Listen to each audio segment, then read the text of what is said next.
it's Sarah, and we're coming up on November, which, aside from just being a shocking thing, considering how both excruciatingly long and impossibly short this year has been, is also pretty cool because it's National Novel Writing Month. Many, many, many authors who are Fated Mates faves started their careers writing their first romance novel or drafting their first romance novel in the month of November, alongside tens of thousands of other people from around the world at NaNoWriMo.org.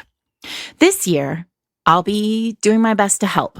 For those of you who are out there thinking about starting your first romance novel, or maybe starting your 5th or 10th romance novel, I'm hosting a 2-hour online course on October 30th, just in time for NaNoWriMo, to talk about starting your romance novel as soon as possible.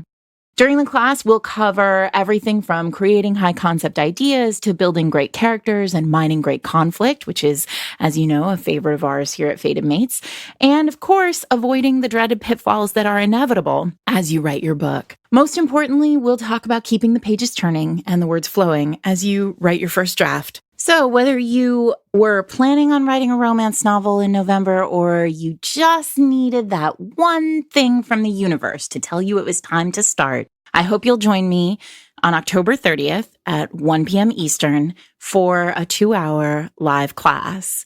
If you can't make it, you can register for the class, and the video recording of it will be available to you for the entire month of November for you to return to as you're drafting. And I hope you'll join me. I'm super excited. You can check show notes for a link, or you can visit sarahmclain.net/writing-romance. On with the show. It's October, and so we are required by law to Monster Mash. Talk about monsters, right? It is a thing. I believe we got a letter in the mail telling us to make sure we did our duty to Romancelandia. That voice you hear, everyone, is that of Jenny Nordbak. Hi. From the Wicked Wallflowers and Bonkers romance podcast. She needed another podcast to be on. Yeah. It's because she has such a great voice. I just really like hearing myself talk. Yeah. Well, Jenny, you're also an audiobook narrator now. Jenny is coming to us from a very, very professional looking sound booth. Oh, yeah. We are coming to you from our bedrooms.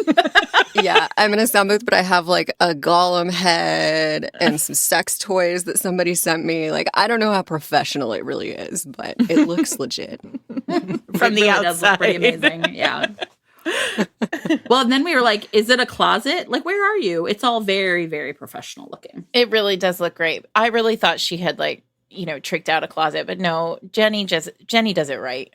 That's what I mean, it helps Jenny that my husband start. can build things. I would not have been pulling this off on my own. So when I'm like, I want that sound booth, and my husband is like, okay, and he spends the weekend building it for me. Nice. Yeah. Well, that's lucky. Welcome everyone to Fated Mates. I am Sarah McLean. I read romance novels and I write them. I am Jennifer Prokop. I am a romance reader and editor. So exciting. So exciting. Yeah. I was doing a actually podcast yesterday with somebody, Jen. I was doing a podcast without you yesterday. I know. We'll talk about it later when we're not in front of the kids. And you came up, and the person I was doing the podcast with said, I just feel like now that I heard, it was Allie from Old Town Books, Allie, who owns Old Town Books in Alexandria, Virginia. And she said, I just felt like the second I heard Jen describe herself as an editor, I thought, I have to write my romance novel now. And I was like, you do. Jen will edit it. That's quite a compliment. As a matter of fact, I edited Jenny's book. So in fact, we can have like a real life testimonial right here, right now. Yeah. You don't have to do it. I mean, you're sort of putting her on the spot. No, I texted Jen before we started, and I was like, am I allowed to rave about you as an editor? Because if I'm not, you need to tell me now so that I can, like, silence that part of my brain. Wasn't that nice of her? So, yeah. Because she is phenomenal. And, like, I've worked with a handful of editors now and have, like, a sense of how that works, and Jen just has this magical romance brain.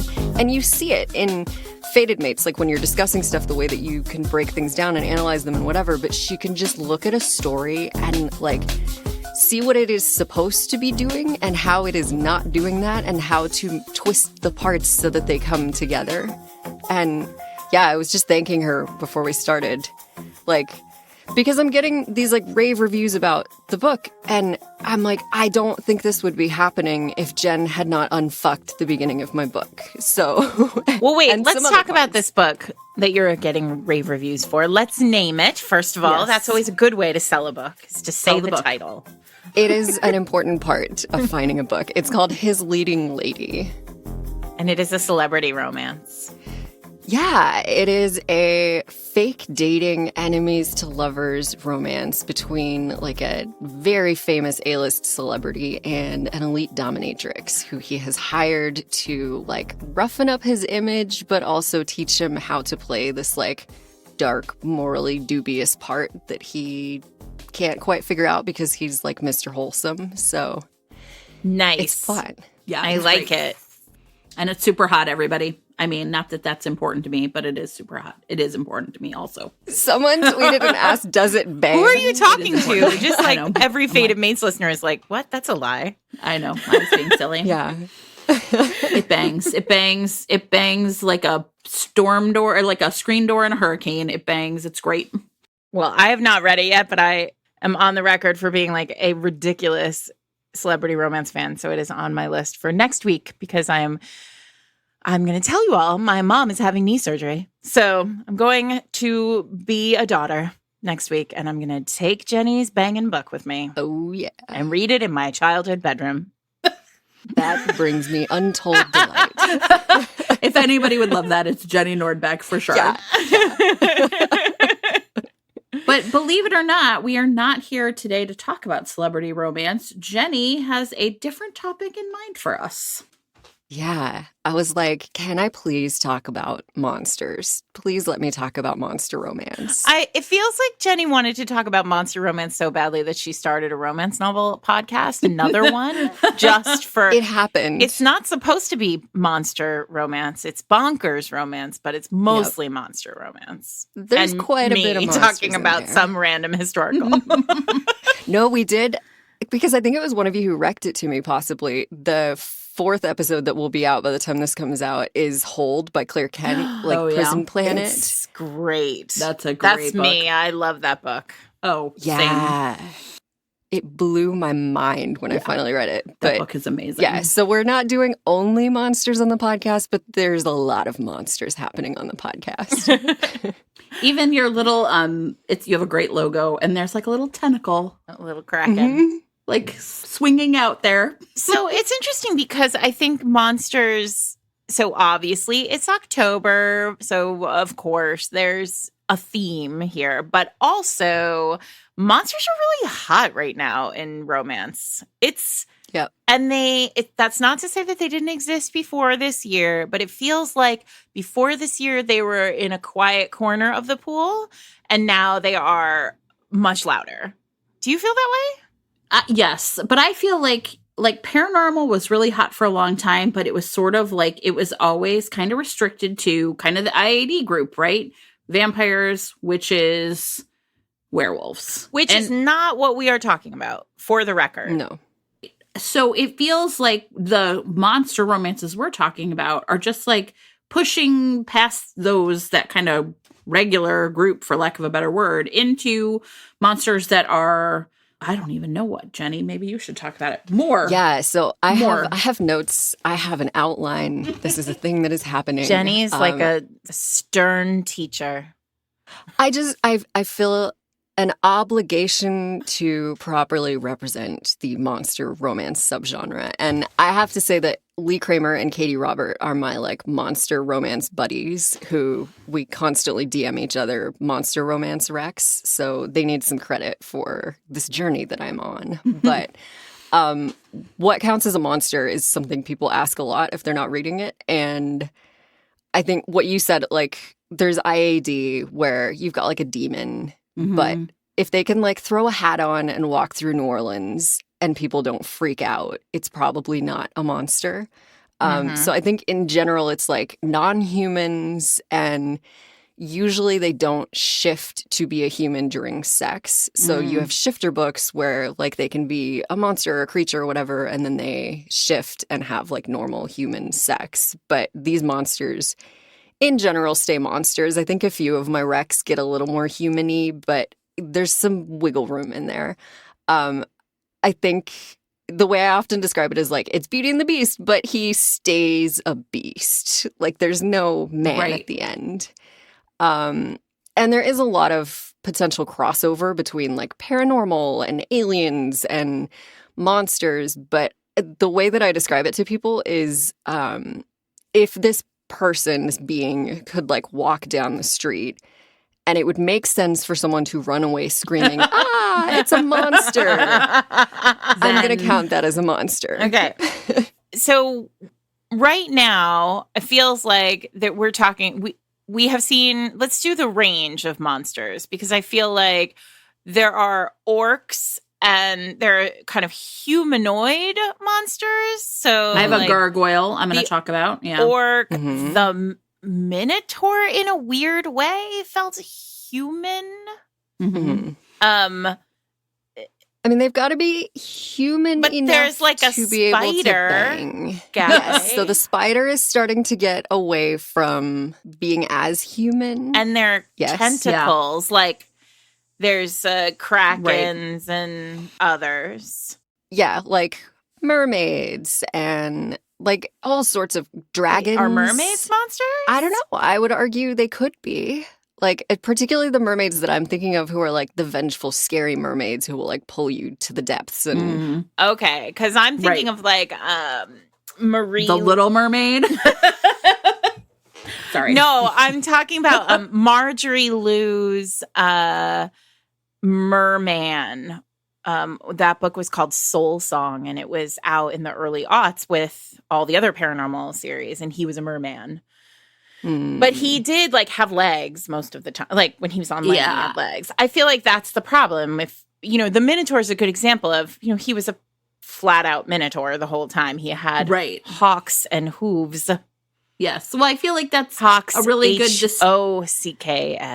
Yeah, it feels like a good distinction to me is the like shifting part. They don't shift. They don't shift. Although I am going to talk about a book with a shifter, but I feel like there was like a little addition that makes it more monster. I have a shifter too that's a little monstery, but it's a different kind of shifting. Well, I've got some shifters who are human and then shift to their monster form to bang. See, now this is like, interesting. There can definitely be some shifting. Because Christine Fian kind of edged up on this in the late aughts, like right around like 2008, 2009. Christine Fian was writing all these like big cat shifter heroes in her famous series. Right, the leopards ones, And they were, but there was always, the hard limit was they fucked as humans. Yes. Wasn't there even, okay, look, am I making this up? I feel like I heard at some point that if your shifter romances, they're fucking as animals, Amazon was going to cut you out of the Kindle store for bestiality. Is that true? That too. And I wonder if But spiders are fine. Because you can't really fuck a spider or a kraken. But maybe people out there are like, maybe I could take on that tiger. I don't know. Put the children away, everyone. I mean, by now, 4 seasons in, you should be putting the children away. But just in case. Well, yeah, if you see my name on something and you're not putting your headphones on, I don't know what to tell you. Sure. But I mean, maybe that's why, right? Like, because there was this limit, if you made the monsters like more fantastical, then it was less of more like aliens almost, right? Because you can fuck an alien. Well, this is going to be now the only thing anybody remembers about this episode is that I'm about to potentially, in some people's eyes, defend bestiality. And I'm not. But the problem with bestiality is not that you're fucking a panther. Kicked off the Apple store. Yeah. The problem with bestiality is that the panther can't consent. Like, if they are a cognizant sentient being. There's like a sentience that's required. There's that great cartoon. I have to find it, but it's like the cartoon that's like what is okay and what is not okay. Yeah. So I do not know this cartoon. I'm going to find it. We're going to put it in show notes. Everybody look down right now. Yeah, look down. We're going to use it as an image. Right. Sorry.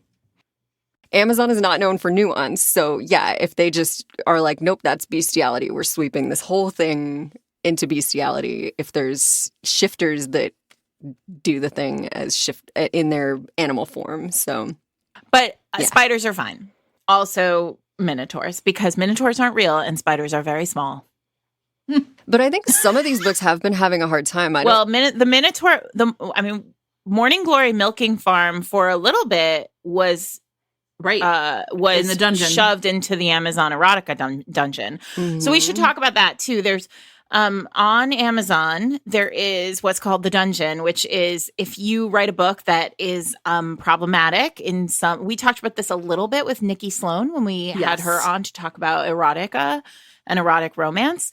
And so if you have a book that edges up on some of these questionable topics or questionable events, Amazon will remove you from search. So even if you go to Amazon.com and you search Nikki Sloan Sordid, for example, or Morning Glory Milking Farm, it will come up as no results found. But the truth is that if you have a direct link to that item, it exists. It just doesn't exist in search. Yeah, it's wild. And they don't tell you. You don't have you don't any get notified. over it. And you can't protest it either. I mean, the protest is difficult. Yeah. It's been happening with some content warnings as well. Like authors have been trying to be better about putting content warnings on the front of their books, and Amazon has been using that to flag books as this belongs in the dungeon. Well, this is a very big concern about content warnings that a lot of people have rung bells about from the start, that when we start using that stuff as authors and readers to identify things that are in these books, that at some point, someone is going to start saying, well, any book that has this content in it, even if it's carefully, tackled or, handled, is going to get banned or, there's going to be a struggle. Yeah, they happening. start policing it that way. Yeah. So it's an interesting conundrum. But so far, monsters I think, some of them have been having, I think a Lady of Rooksgrave Manor. Yep. That was one put in the dungeon. That got dungeoned. Yeah. So but I think if we can, as it gets more mainstream, they're going to have to figure out how to deal with it. Yeah. But the cynical part of me is kind of thinking look, at some point Amazon's just going to deplatform all of it. But then there's part of me that's like, they must make a lot of money off of readers like us. So will they really? But I definitely think that readers and authors especially, I think, have to be really mindful that content warnings can be used against them. Well, I also think that there's something to be said for the argument that, and this is something that comes up often, and when anything sort of strange happens, when some, prices get shifted or books, ebooks get taken down, or, someone gets plagiarized and the plagiarized document becomes an Amazon title.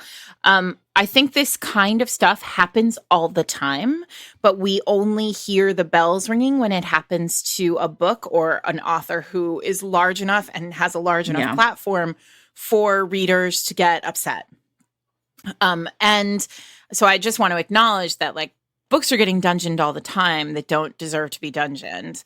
And if you're lucky enough to have a book on TikTok that gets dungeoned, you might have some recourse in getting yourself out of it. Yeah.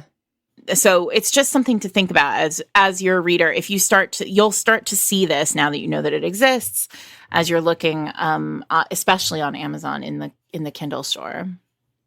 Yeah. I mean, it's something I was having to be really careful about, even with His Leading Lady, where it's I'm talking about kink and whatever. And it would be really easy if I had to be careful about my blurb. There's no mention of a dominatrix in my blurb. There's no mention of BDSM in my blurb. You have to know these things. And if you look at it and you're like, why is she trying to hide the fact that it's a dominatrix? And it's kind of, because Amazon is going to put it in the dungeon. Wow. And not the fun dungeon. Not the fun dungeon. Not ironically, the the one you want to be in.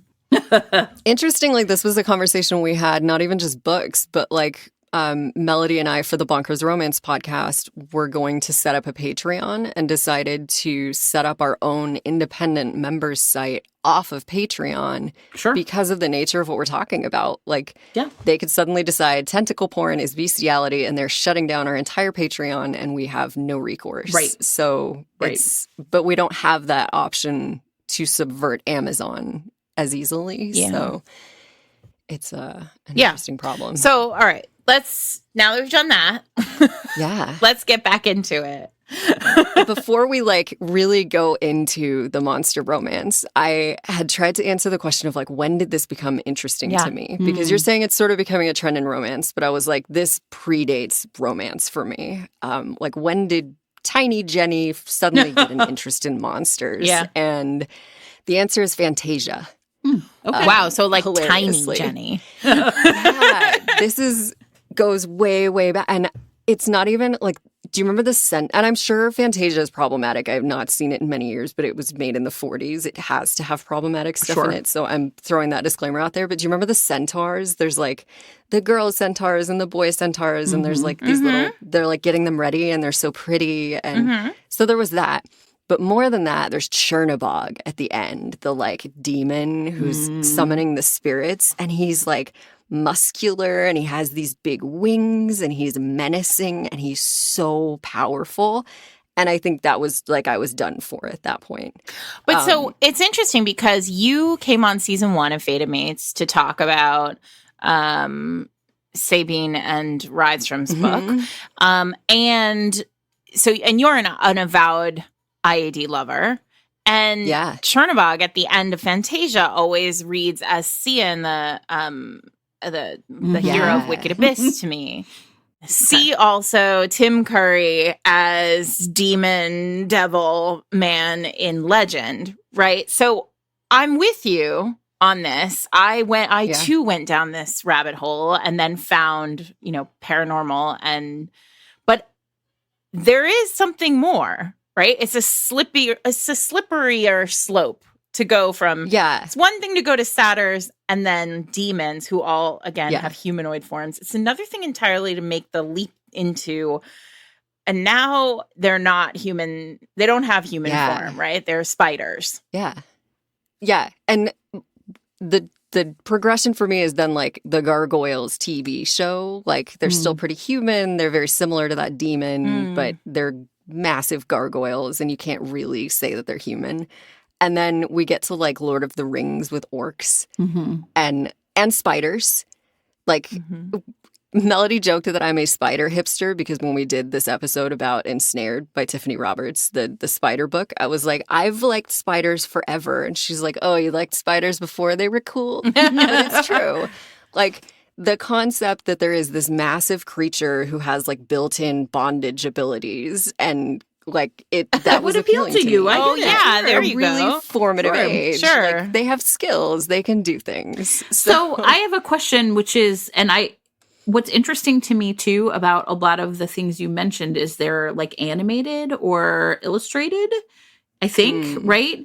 So is there Lord of the Rings, but yeah, I guess, right? But I mean, Fantasia or and so I wonder if there's a way too that these things become, like, I don't know. Like, I guess what I'm trying to say is like one of the things that I think is interesting about these books, which I read a bunch of this week kind of for research reasons, is a lot of these books are pretty soft. Like, right. These characters are not actually like, we talked about mafia romance as being like horror romance. And I feel like it's true in a way. But like these books are also kind of horror romance in the classic sense that they contain, sort of like supernatural creatures. There's something unsettling or disquieting. Like if you think about horror as like a continuum, these would be like the softer kind of horror books where you just feel like, ooh, a little scary, but not like Saw or whatever. This is R.L. Stein's Goosebumps romance. Yeah, right? I mean, in the sense that these characters, and we talked about this before the pod started, but it does seem very gendered, right? Like most of the monsters that I read were men, or the male characters. And they all seem like good guys, though. That's where I'm at. It's like kink. It's that sort of abduction kink, or that kind of, so many of them have some sort of like sacrifice built into them, where the human woman is sacrificed to, presented to the monster as a sacrifice potentially, or even if it's not an overt sacrifice, a sort of metaphorical sacrifice to the monster. But he's always like kind and good. And, I'm thinking about, Is he? I'm thinking about, well, I mean, I don't know. In the ones that I've read, he's usually like a decent dude. It's that kind of, it's like, I want my kink, but I want it to be softer than what I'm getting from mafia romance or sex trafficking romance. Right. Well, you maybe can't get the escapism from a mafia romance because it's too real. Sure. Like is a thing that could really happen. But when it's an orc, it's just like so clearly in this fantastical universe that it maybe is more escapist. But I think there's a spectrum of monster romance. Yeah. And at one end, you have like light, fun, playful, soft, like often it's like two monsters together, or like a banshee and a kraken, or like, and they're, one of the books on my list is Girls' Weekend, where they're like, it's elves who've gone to an orc nudist resort for the weekend. That's written by the same woman who wrote Morning Glory Milking Farm. Yes, it is. And it's just like fun. And the fact that they are monsters is kind of incidental to the plot. Like it's obviously important from a reader standpoint, but it's not about them being monsters. They just are these beings, and it's playing with the fantasy space in a fun, erotic, light way. Yeah. Versus at the other end of the spectrum, you have the like darker, more intense stuff that would be more comparable to like a mafia romance where there is abduction. You're potentially playing with questions of consent and people's ability to properly consent. It's like more serious. There's like danger. Right. It's, so they're almost like completely different books. Like to compare the two is almost laughable. So, right. But it's fun that you can do both with monsters. The thing that I think is interesting, and I just was thinking about it, is like when we talked about the difference between like paranormal and fantasy, we often talk about world building as being like the big difference, right? So paranormal is just like everything's kind of normal, but here's some vampires. And I feel like largely that is also true of monster romance, that they come more from the paranormal family tree of I am inserting a monster into like a light world building situation, if there's any. Right. And so I think maybe that could be another appeal is like I get the fantastical kind of fun element that I would from fantasy, but I don't have to necessarily either as an author or a reader commit to like the very serious world building that fantasy requires. So, I mean, I think maybe the other part of it just makes more sense to me that it's like, from the paranormal family tree, but just further out on the branch. Yeah, for sure. Well, you get to play with this fun thing in some of them where you've got a creature that is so different from humans, like in Ensnared by Tiffany Roberts. It's the spider alien romance. This like spider creature being does not understand what a human body is or does. So they get to kind of discover each other in this really cute, sexy, interesting way that you don't get when there's two humans. And I think that I'm finding is something that's appealing to me, where it's like this other creature and you're learning about each other, and it's like weirdly innocent, but like it's just this interesting space to play with that you can't do in a more traditional romance. Well, you can, but one of them has to be a virgin, and then that's like weighted down with a bunch of other crazy stuff. Yeah, exactly. But you also get, I mean, it's like power and danger potentially. And don't we? Yeah.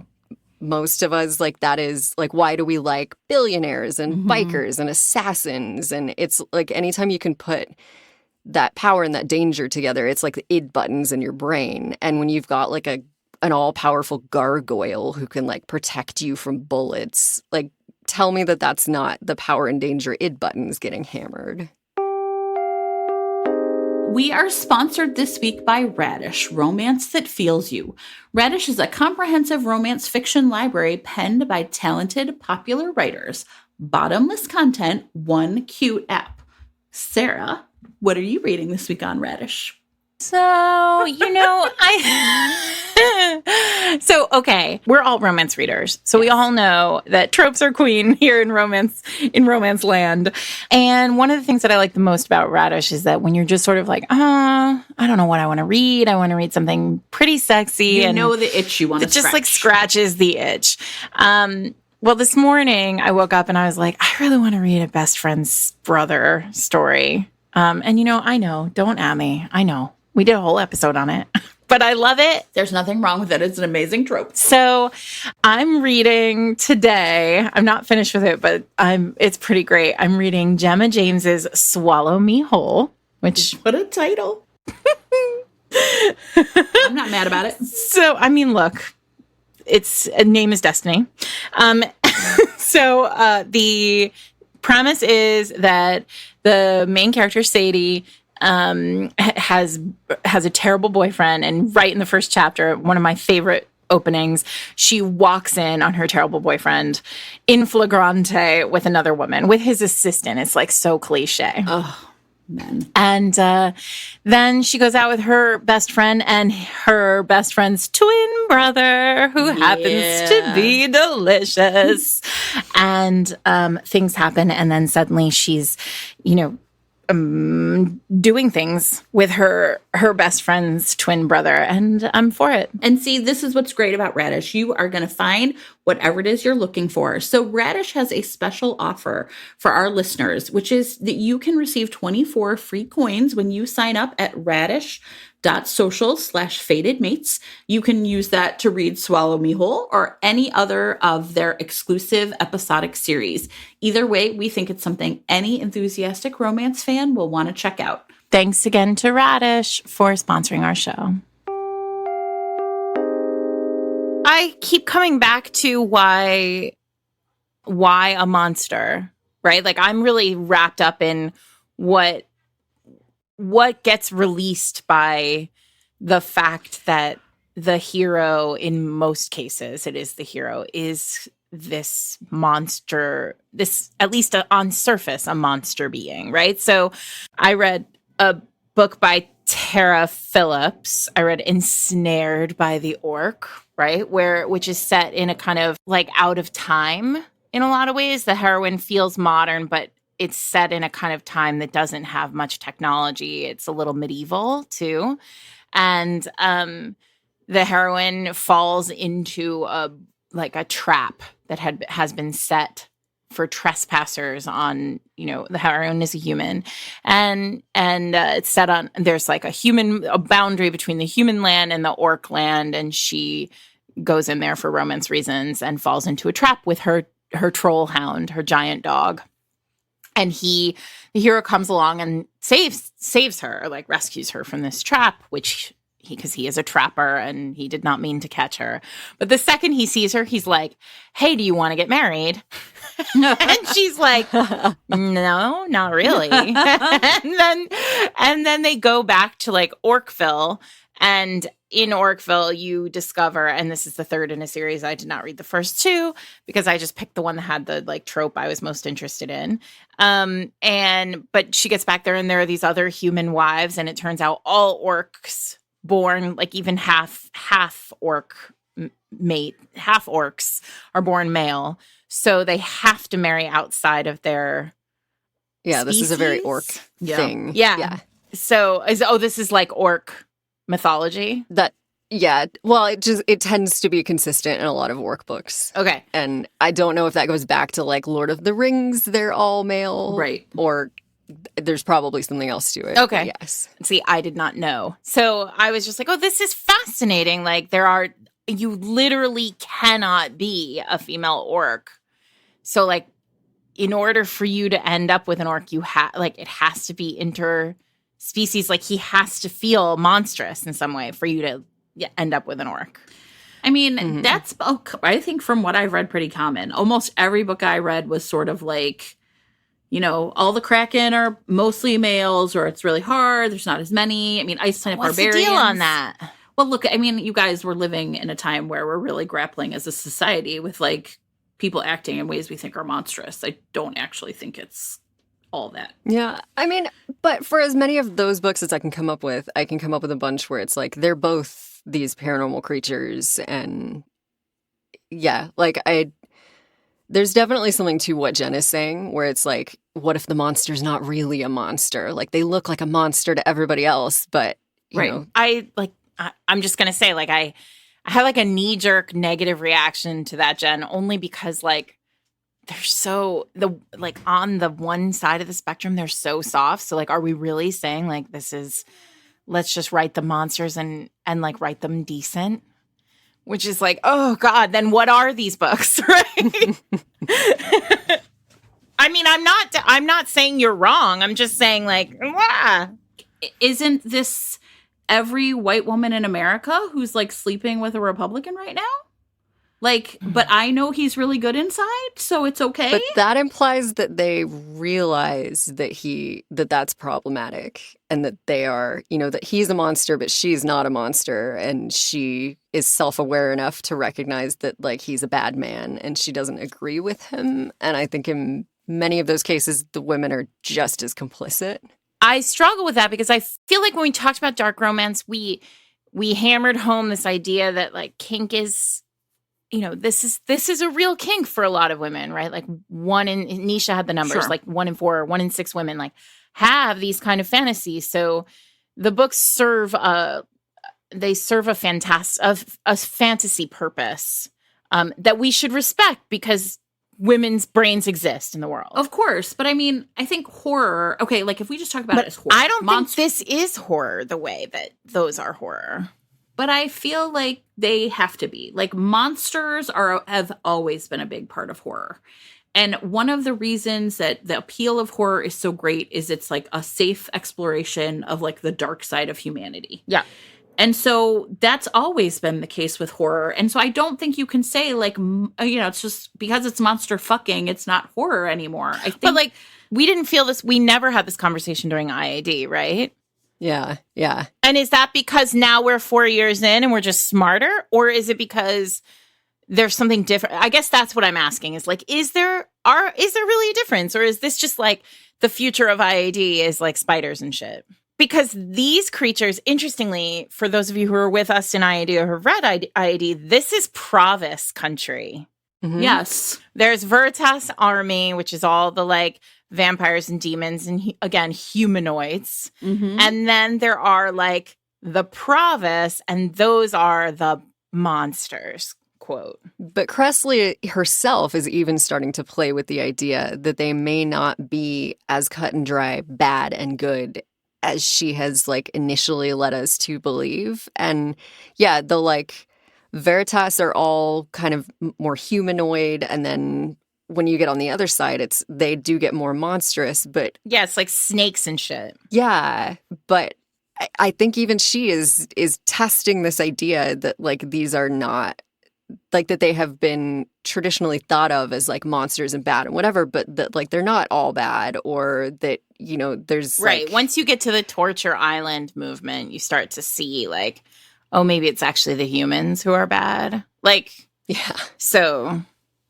to me, like werewolves and vampires and witches, they also come from like a literary tradition and from Twilight and from ways that are like, we just don't associate them as much with horror, because horror is also about how these creatures act. But I think that might be a personal thing, because I don't associate monsters with horror. I associate them with mythology. And I think there's like an older literary tradition of monsters in mythology that is not necessarily horror. Like in Greek mythology, in fact, in any mythology I can come up with from archaeology, you often have monsters and humans fucking or like interacting in a way that isn't, you've got these like god creatures or demigods, and they're not necessarily out to kill the humans. Can you give an example? Yeah, I mean, particularly like imagery, I can come up with some that we can share. But like, yeah, you've got all kinds of imagery. You have like Zeus going around fucking everybody as like various forms animals, of right? Zeus. Lots of different forms of animals. One of the things that I thought was most delicious about Morning Glory Milking Farm was when he retells the mythology of the Minotaur. Yes. That the virgins were going into the labyrinth and they were getting eaten, but they were getting eaten really well. Not like, consumed. Not sacrificed. I was deeply charmed by that whole book, but I was really charmed by how the twisted mythology of that. But again, I'm not sure I ever would have thought of the Minotaur. I mean, I guess the Minotaur is a monster. I mean, sort of the one of the early monsters, literally eating virgins as sacrifices. Yeah. But he was so nice and also a millionaire. He wore a tie and Sure. But to some extent, explaining why it works for me. And horror does not work for me. For me, there is like zero interest in horror that relates to monsters. Like I have a hard line with horror. Is sort of like trying to explain any of my other kinks. Like why am I interested in dubious consent or non-con? And I can rationalize it to some extent. Like I can explain that monsters are powerful and you can up the stakes and there's some danger there. But like, to some extent, it's just like that thing where it's like, I have been interested in this since I was teeny tiny Jenny watching Fantasia. This is one of those things about romance, right? That I think sometimes when we, God knows I love to unpack romance.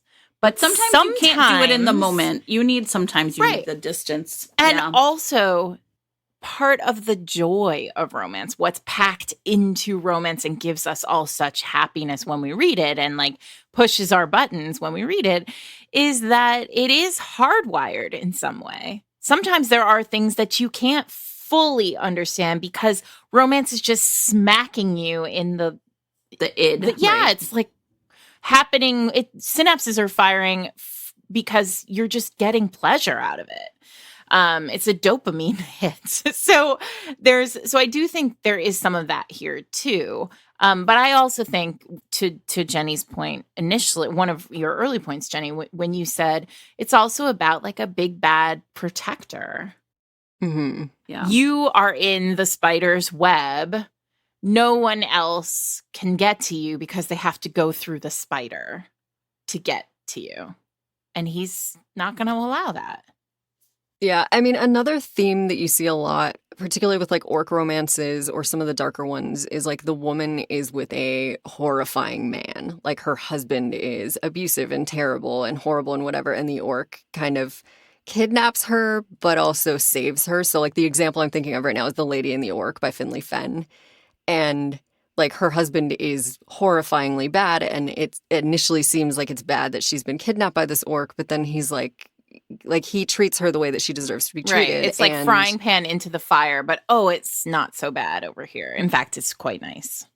But in that one, it's like the early description of him, is like she's been taken not just by any orc, by Grimmar, like the captain of the orcs, the most notorious orc. The big duke of the first orcs. Orc to unite the 5 clans in 300 years. And that's appealing as shit. Where like, if I'm going to be taken by an orc, I don't want to be taken by the grunt orc. No, you don't want like accountant orc. You want like king orc.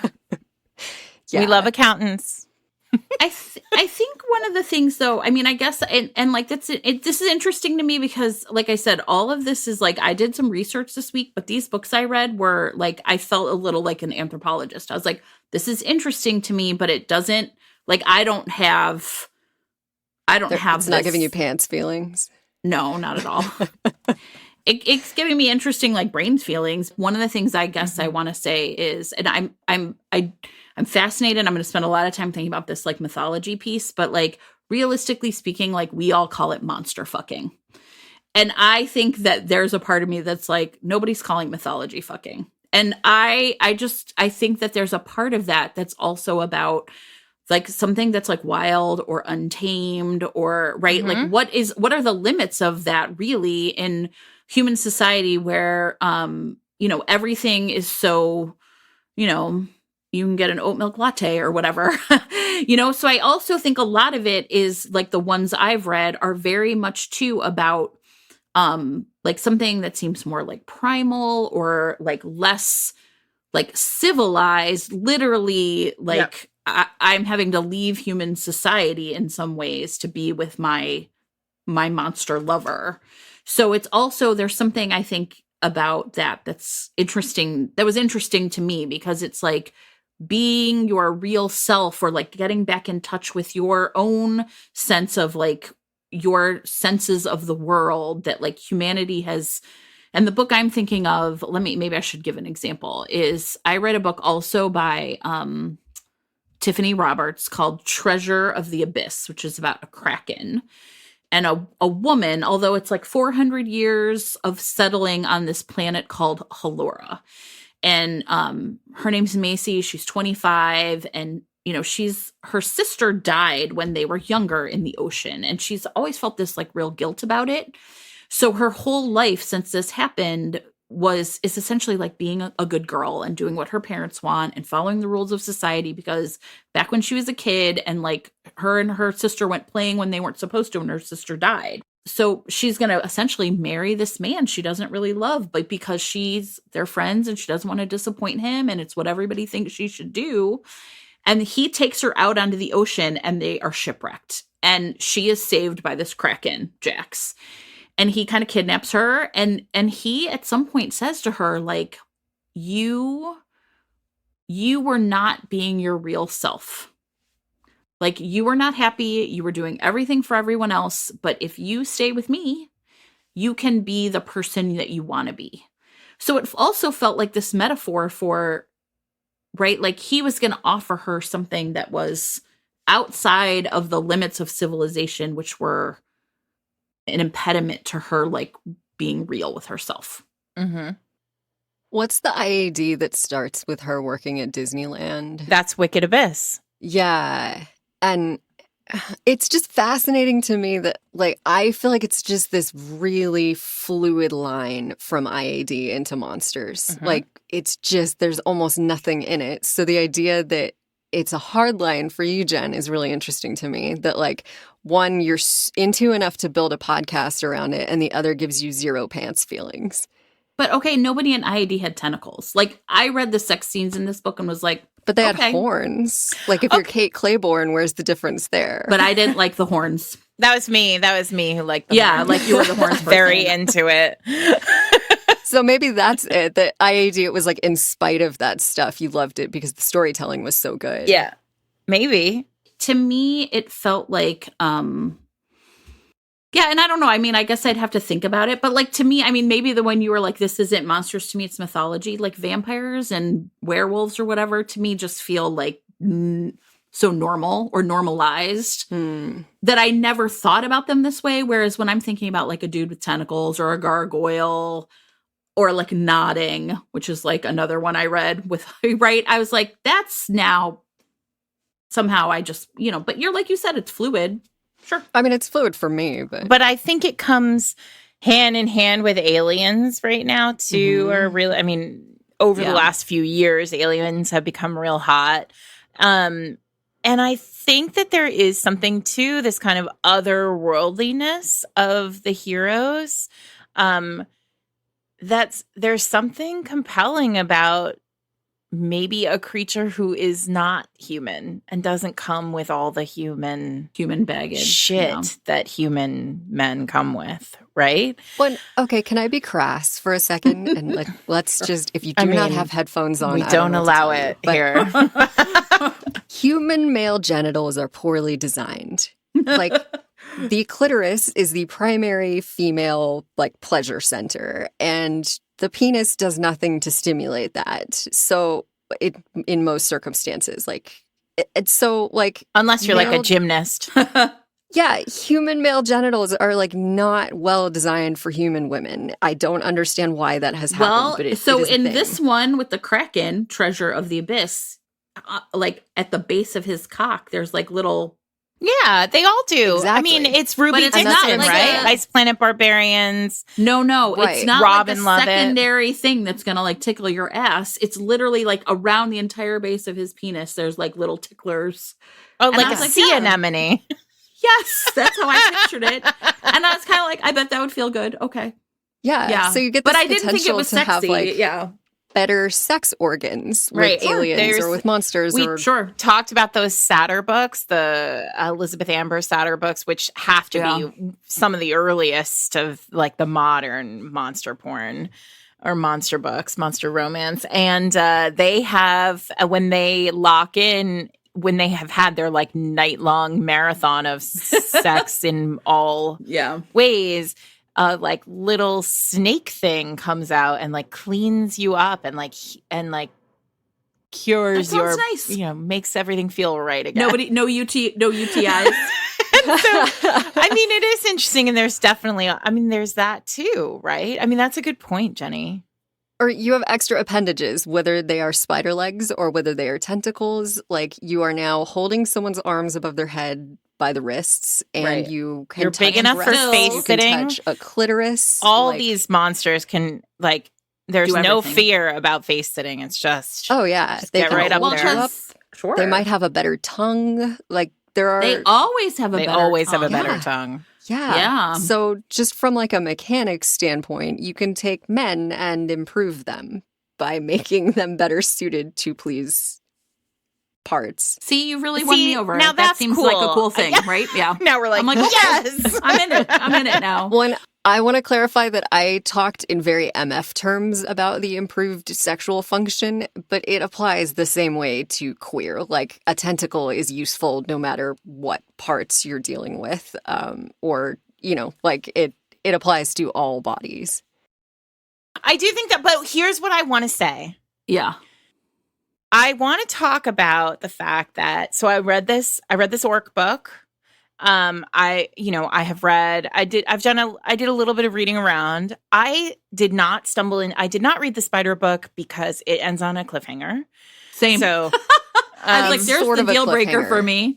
oh, really? It's not a cliffhangers. full-blown cliffhanger. Like, Are they for that together at couple. the end of that book or not, Jenny? Yes. All right. So maybe I'll read the spider book.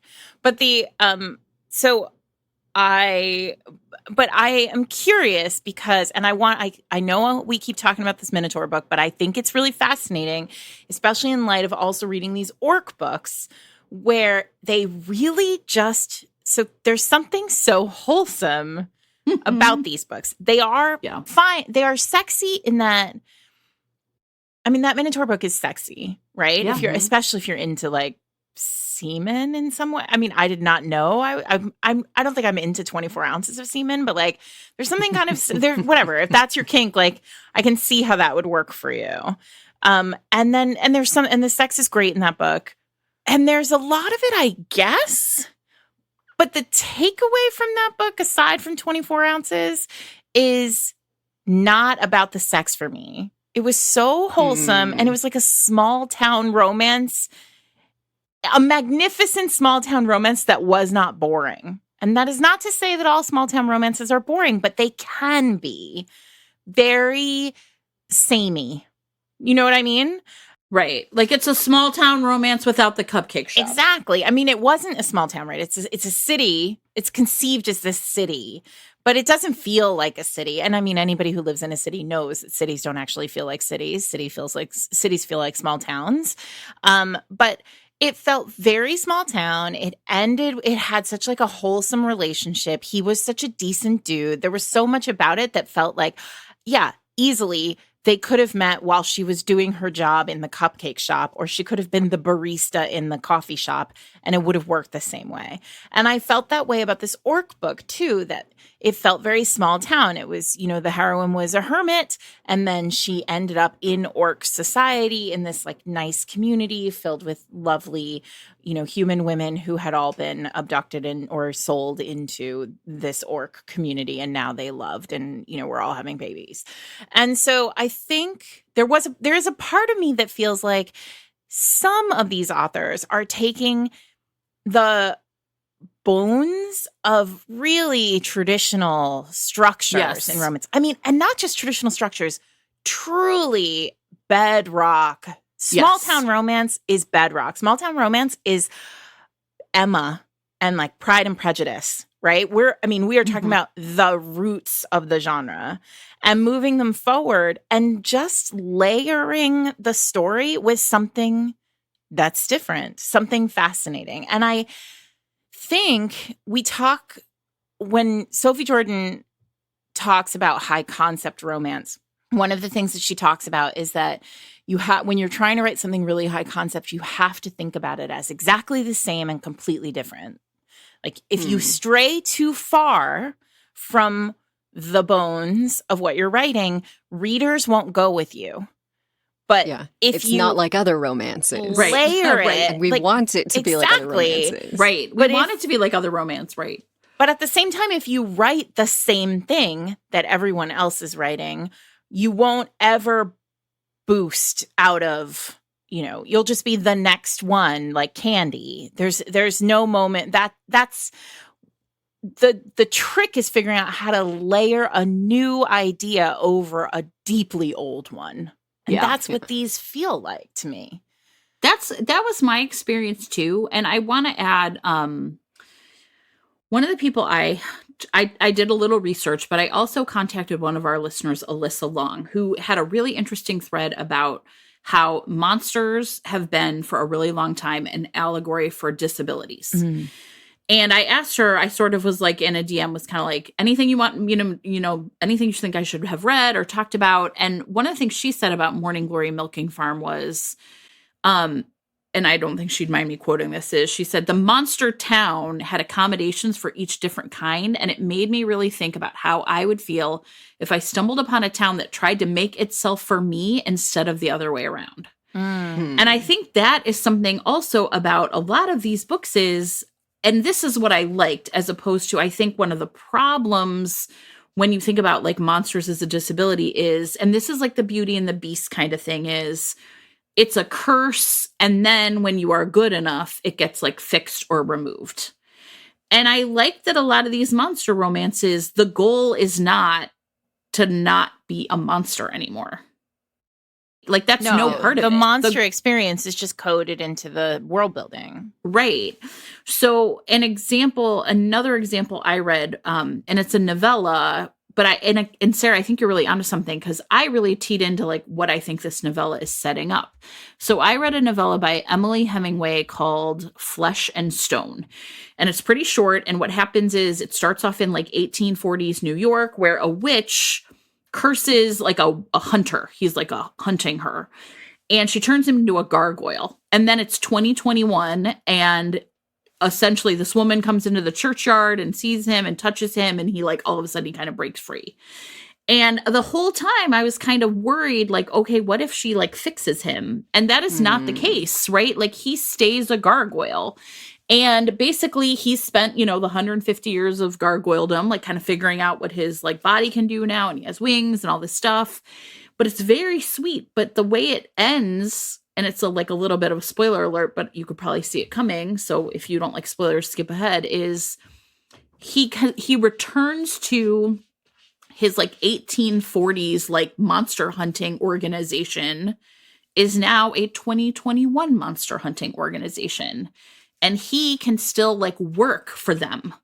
And I found myself thinking like, I want to read the next book in this series, right? I want to read about the monster hunting organization, but it's essentially like a straight up romantic suspense in terms of the setup, right? And so that whole idea of like, oh, a team of assassins is going to make their own little team and go out into the world and fight bad guys.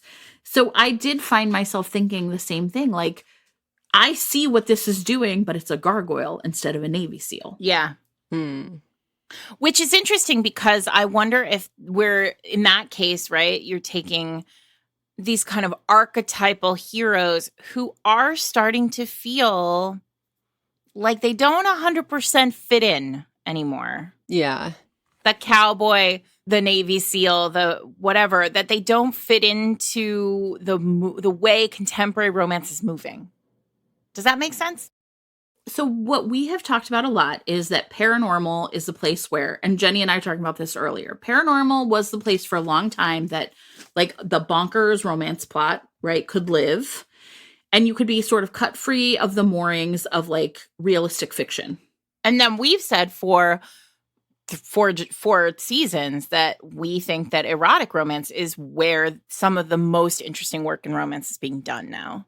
Yeah. Yeah. I mean, so it makes sense to me that like monster romance could be serving a similar function. Yeah. Right? Because you have... It's pairing these two in some way, but... Right. But I love Jenny's point about it being mythology, about it being like improved sex. I mean, it's like a lot of things that we're constantly talking about in the genre, but it's a way to push past sort of... And you know what? I'm going to say something else. My favorite part about it is... One of the things I feel like romance readers always have to deal with is like, you know, you're just reading these because it's fantasy and like, what about real men? And that's when you get to be like, well, I'm in fact reading about a kraken. Yeah. So there. There. So Jenny, do you have another book that you want to talk about? Or I have one more that still I do books. want to. I feel like I've barely even talked about books. So I know, right? So I know you brought some with you. So we should definitely make some recommendations. So you talked about books being softer, Sarah, Mm-hmm. and one that really surprised me in that way is when I say the title Stalked by the Kraken by Lillian Lark. You're picturing a certain thing, right? Like this book has a vibe, and it does not have that vibe at all. It is one of the softest romances I've read in a long time. And the heroine is a witch. She works in this like sex spa where people go to, it's like they go to fuck there, but they're not like a brothel. It's that it's magical creatures who go there to do it, and they like when magical creatures do it, they give off magic, and this spa absorbs their magic, and then they sell the magic. And she's a matchmaker, so she can like see people's threads, and she has had a bad breakup and doesn't trust her matchmaking abilities anymore because she thought she was a perfect match for this guy and she wasn't. So she's really out of her element. She's not practicing right now. And at the very beginning, this kraken sees her, lights up, and is like, that is my mate. Like, it's the insta fated mates, like from page 1, he must have her. But he doesn't want to like scare the shit out of her. How does the kraken see her? Yeah. He's sitting in like a bar. Oh, like he's not in water. No. He is like a treasure hunter who's like solving a crime. Yes. There's a whole subplot. That all makes sense. Doesn't matter. Sure. Romance stuff. Yeah. And so he tries to like approach her slowly to be like, you know, I don't want to come in and be like, I am a kraken and you are my one and only mate. I must have you. So he goes in and is like, you know, I want to be a client here, but I want to do this with you. And so they like do it together. And of course, like they go on some dates first and he reveals that he's a kraken. And it's just so like sweet and wholesome. And he is so like gone for her from page 1 and just spends the whole book trying to be like gentle and nurturing and like take care of her and help her to heal from this breakup. And, you know, we get the obligatory scene where like the ex-boyfriend tries to come back, but now she's with like the big bad kraken. And nice. I was shocked by how wholesome it was. But that's one where he's like human, and then during sex he gets the tentacles that come out. And everybody who has read it after I've recommended it has been like, I did not think I was into tentacles. But she doesn't go like overboard with the tentacles. Like for me, it was almost not far enough with the tentacles. Like if you're going to have tentacles, I want like tentacle bondage and DP and like double penetration, if anybody's not sure what that means. And this was not that. It was really just like this intimacy between them, and it was really sweet. And there's tentacles there for like pleasure, but really not anything scary or gross or weird going on with the tentacles. So it would be like a good intro for That's people. So nice. I'm going to get that. I'm getting it right now. Yes. My work here is done. Stalked by the kraken. Well, and the next book in that series is called 3 of Hearts, and it's like a harpy, a demon, and a werewolf.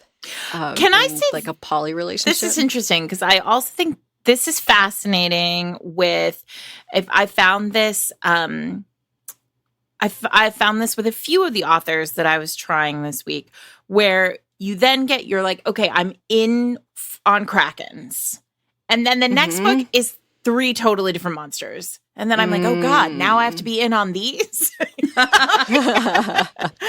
I just figured out how Krakens work, and now there's something else. So I think that's really fascinating. See, and I feel like that wouldn't bother me because I feel like maybe that is the ID thing where I'm like, sure, of course, sometimes like the witches and the demons get together. It's fine. Yeah. Right? Yeah. I guess there's some, like the orc series tend to go orcs. So, I mean, the orcs feel like Highlanders to me. Yeah.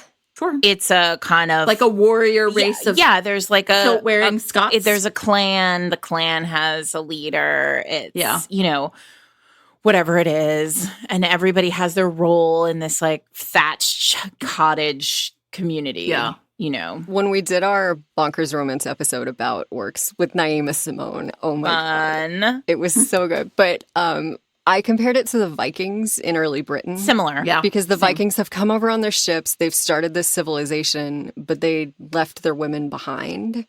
So they don't have any women, but they're also like pretty and they bathe and they go down on you and they are superior to the British men. So the British men are like, no, they're gonna, steal our kill you women and fuck your corpse, but really they're gonna make you come. So yes. Fair. Yeah, that was what it felt like to me. I did read a book I really liked, but I feel like now I'm like, it's maybe not monster enough, but I'm going to argue if there's nodding, I feel like it is moved from just like straight whatever. Would you like to explain to the class what nodding is, Jen? Yeah, Jen. Yes, please first of all, explain in it. a minute. I'm going to explain in a minute. Wait, let me tell you the plot first, then I'm going to get to the nodding.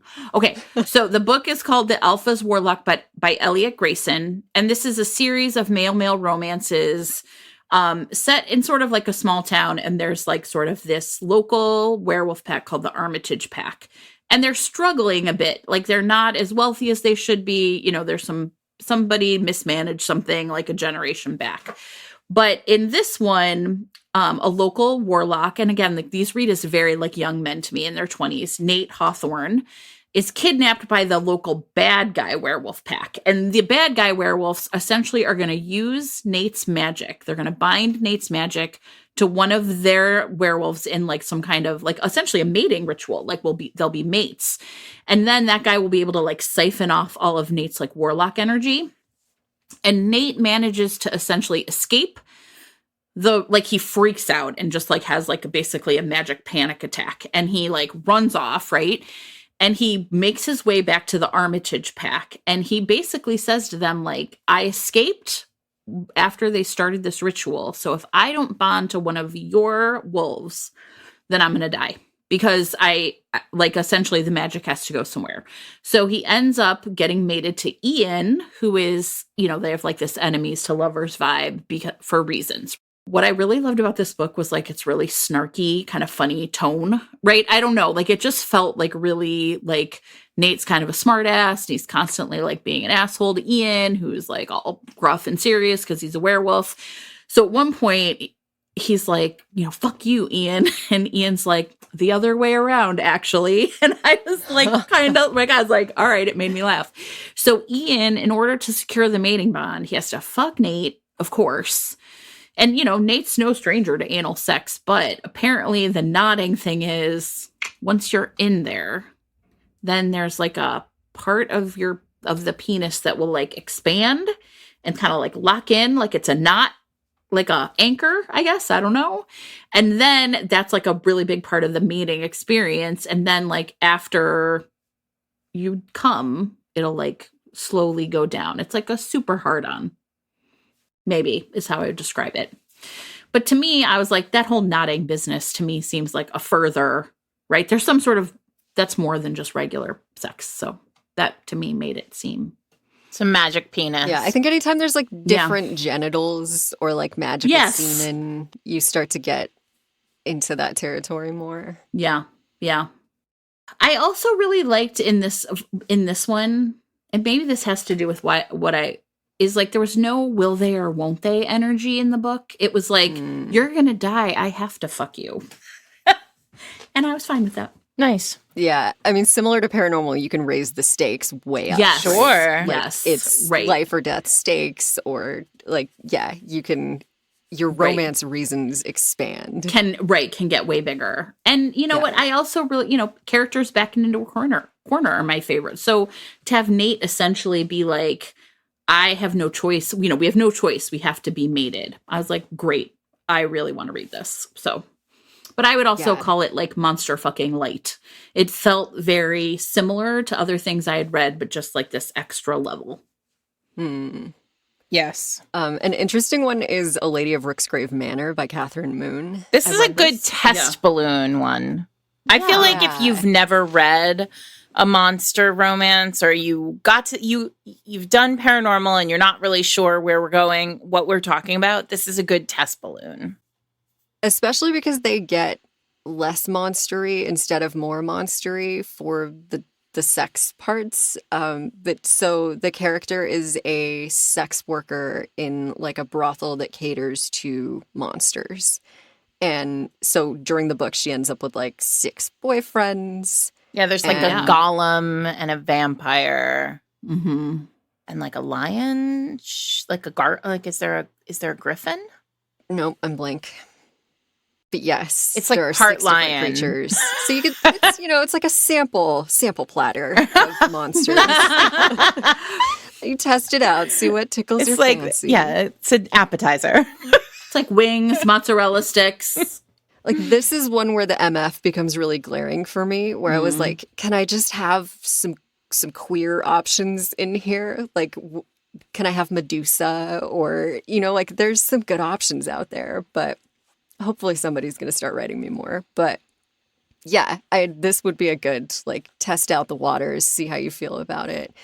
A short one, if someone wanted to, like, dip their toes, but not fully commit, Skin by Aveda Weiss is like a gargoyle and a banshee, and she can't touch anyone, or she can like feel what they're feeling. So it's I like that. Critically important. Sarah loves that. That's one of my favorite things. She's poisoned everyone, right?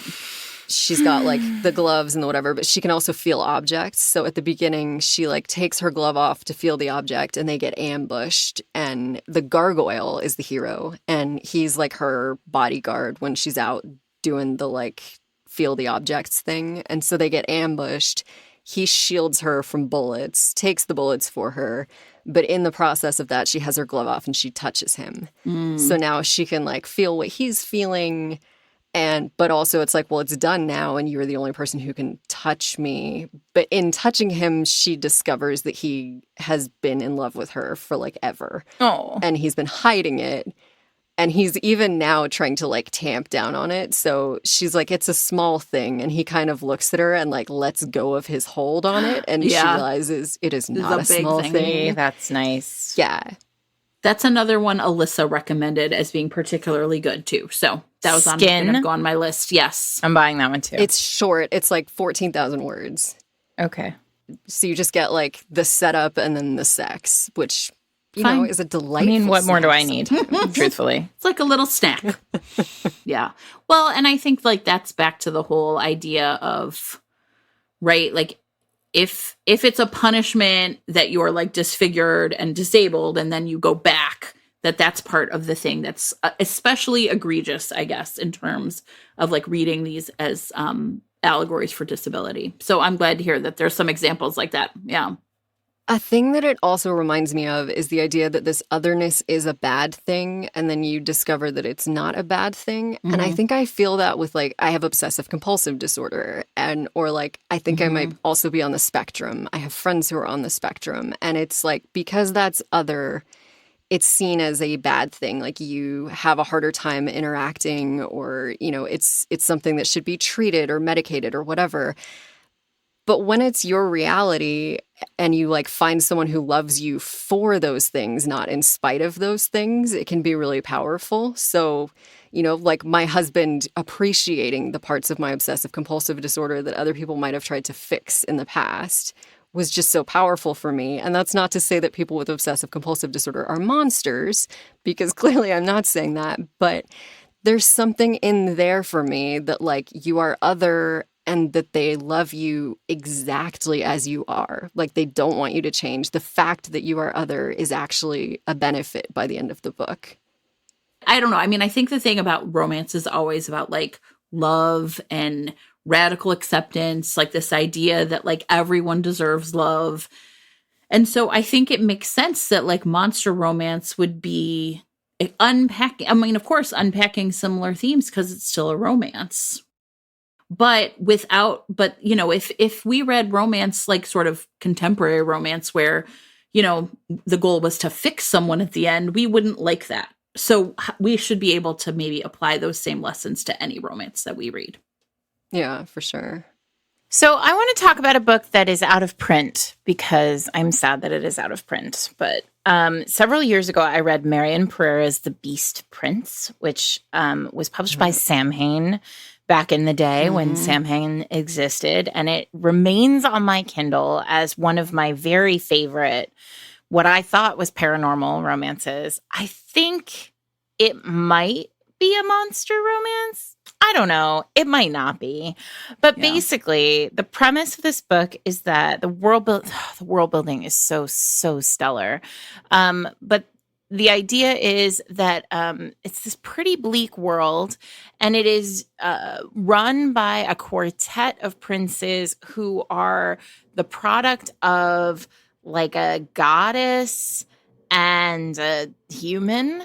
And they are able to transform themselves into the earth, the literal earth. So, like, they can make mudslides or lava or rock formations. They can create islands in seas. But they are the thing. So, like, the hero becomes a lava flow in order to, you know, decimate a town or something. I mean, it's not cool. These are bad, generally perceived as bad, monstrous men.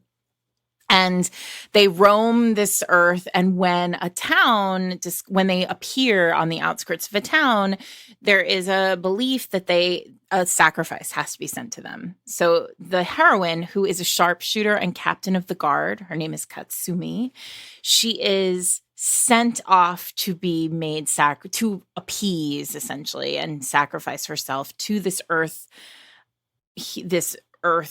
prince in order to save her town, like essentially. And she gets there and he is in his human form and he basically kind of bosses her around for a while before it becomes clear that he has lost his powers. And so he is like unable to do any of the things that he has done for millennia because he can no longer, I can't remember if he's cursed or not, but something's happened and he's lost his powers. And he's in hiding on the outskirts of this town because if his brothers find out that he has lost his powers, they're going to come and they're going to kill him. And so what ends up happening is it sort of flips and they fall in love and she has to protect this beast prince, this man who has wreaked devastation on lands from others. And it is tremendously cool. The world building is great. The writing is superb. And as far as, you know, the last time I checked, it was out of print. So if you can find a dirty tease and now I want it. If you can find an old copy of it, Marion is, I believe, on Twitter. I have tweeted at her and said, like, hey, what's the deal on these? She also writes fantasy. But I think it was in print in some places. So you might be able to find an old copy of it somewhere. I don't know. Tweet at her and tell her you want her to put it up. Yeah. Give it to me. Because I want everyone to read it. I was really like, it's very cool. So yeah, I am teasing you all. I try not to talk about books that are out of print, but sometimes this one felt like a hero who can actually become the earth. Yeah, that's feels pretty real cool. Real cool. Yeah.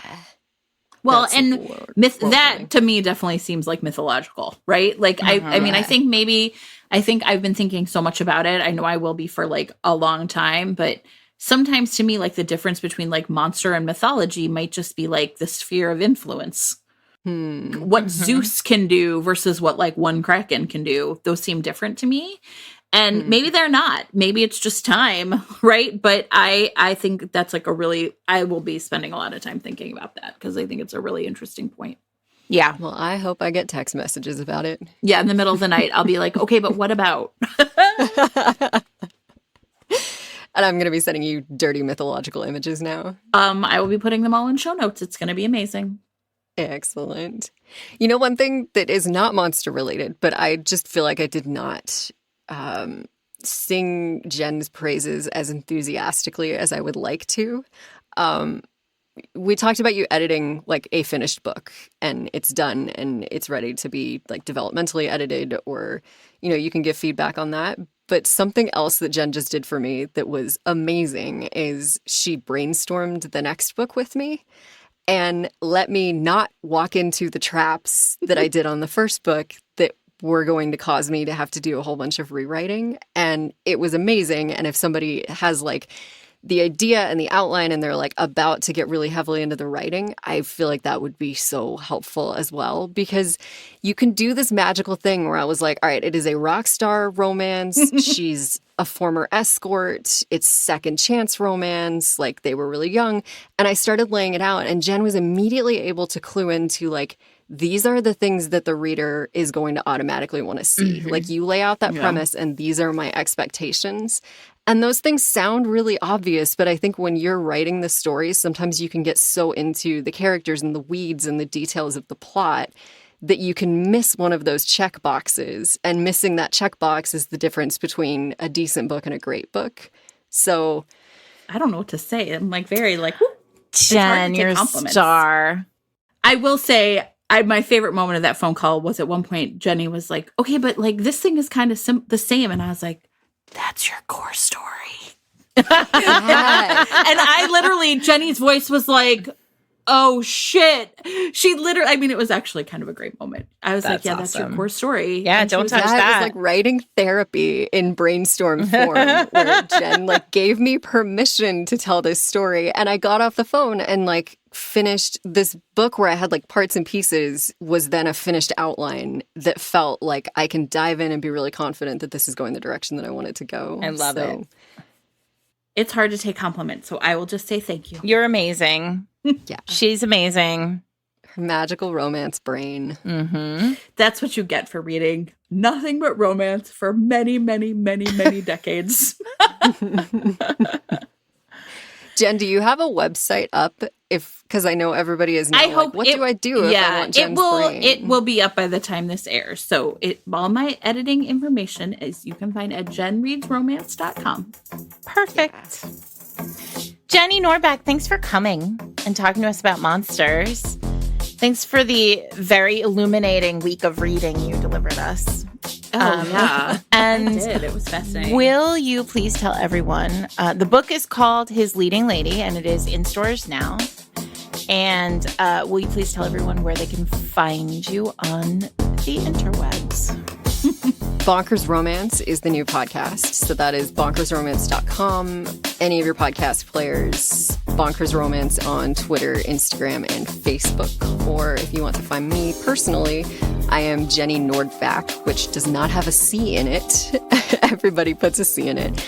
On all the platforms, Twitter and Instagram and Facebook and whatever. So thank you guys. You all are listening to Fated Mates. You can find us at fatedmates.net. You can find gear and stickers and other things linked there under merch. You can find us on Twitter at Fated Mates, on Instagram at Fated Mates Pod, and wherever you listen to podcasting things. Please, if you have time, to like and follow us on your podcatcher of choice. We would be very grateful. And we hope you're reading some really great books this week. Happy Halloween. Now is the time. Thanks, Jenny. Thanks.